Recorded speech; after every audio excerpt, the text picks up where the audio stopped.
I'm back with another look at what's new in horror comic shops this week. This weekly column is less of a critique on each comic and more of an alert that horror is alive and well on the comic shop racks. There's a lot of great titles out there worth seeking out being released every week, including this one.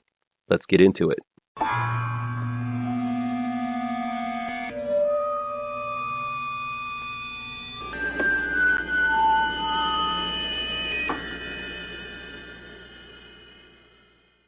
Welcome back to ML Miller Frights, a part of the Kings of Horror Network.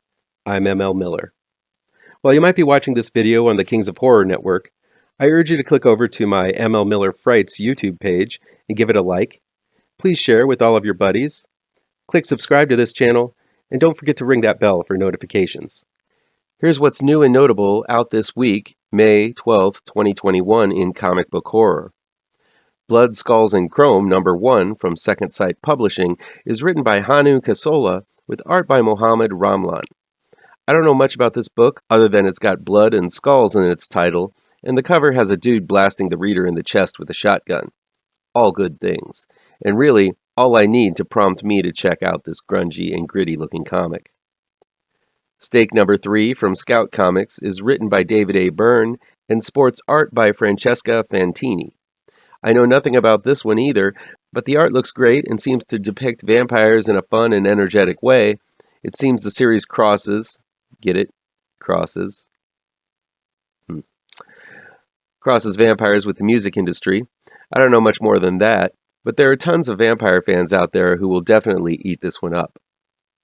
You Promised Me Darkness #2 from Behemoth Comics has a story and art by Damian Connelly. Here's another indie horror comic that sports an awesome cover and a unique premise about a brother and sister who are being relentlessly followed by an evil called the Anti-Everything. Sounds like angsty fun, and I really like the simplistic and bold cover that lets you know immediately that this is a horror comic you're holding in your hands. American Vampire 1976 #8 is from DC's Black Label. It's written by Scott Snyder with art by Rafael Albuquerque. I kind of fell off the American Vampire series towards the end, but Scott Snyder provided some amazing stories focusing on his own special take on the vampire genre through the eyes of his anti-hero, Skinner Sweet. All the while, he takes a deep look at the specific historic era that the vampire is living in. This miniseries tackles 1976, so we're creeping our way to the modern age, and how that era is with Sweet in it. Proctor Valley Road #3 is from Boom Studios. It's written by Grant Morrison and Alex Child, with art by Naomi Franquiz. I read the first issue of Proctor Valley Road, and it had a promising retro feel to it with some of Grant Morrison's trademark insanity. While the art wasn't to my tastes exactly, the story about a haunted stretch of road is intriguing, as every small town has that one road with a sordid history that attracts curious kids to it. The Silver Coin #2 is from Image Comics. It's written by Chip Zdarsky and Kelly Thompson, with art by Michael Walsh. Every issue of this series is written by a top-tier writer, delivering tales of horror all taking place in an interconnected world. It all has something to do with a specific coin that grants the possessor gifts, but at a price. I found the first issue to be a lot of grungy fun as it focused on the music industry and selling your soul in order to have a place in it. But I wonder how long this series can stretch what is basically a monkey paw concept. We'll see. Maniac of New York #4 is from AfterShock Comics. It's written by Elliott, Kalan, and has art by Andrea Mutti. I really love this series about a masked berserker popping up in random populated places and murdering everyone in his path with a giant axe. With a cop and a city worker after him, they all find themselves trapped on a populated subway car filled with potential victims and littered with those who have already fallen to the maniac's axe. This is a great story and a great looking story, plus the killer looks a lot like Jason Voorhees, so there's that.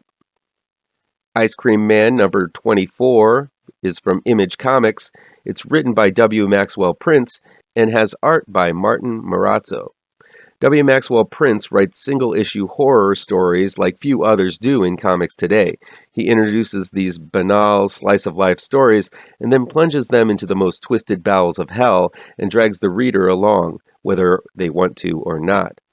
I'm behind on this series, but catching up quickly as each delivers a vastly different take and feel, but all deliver the goods when it comes to horror.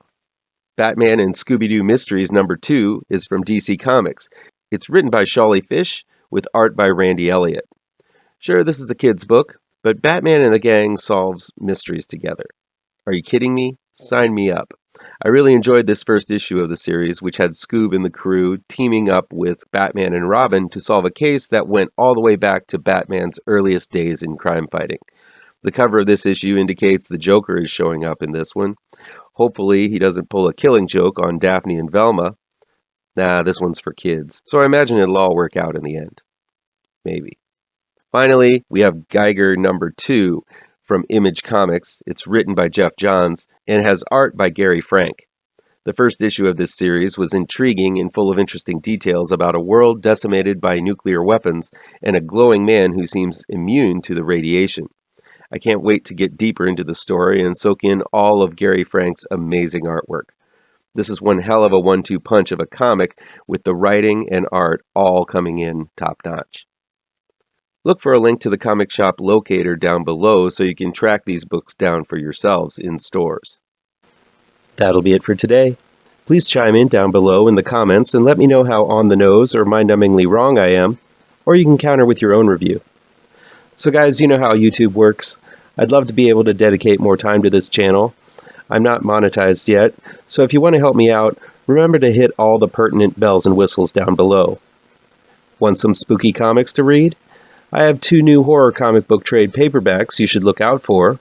Both Grave Trancers and Pirouette, collecting never-before-published issues, can be found in only the finest of comic book shops. If you're looking for written reviews, you can find them on my website, mlmillerwrites.com. If you really want to show your support, I also have a Patreon page at mlmiller. Look for the link to my Patreon page down below. Thank you so much for your time, and take care.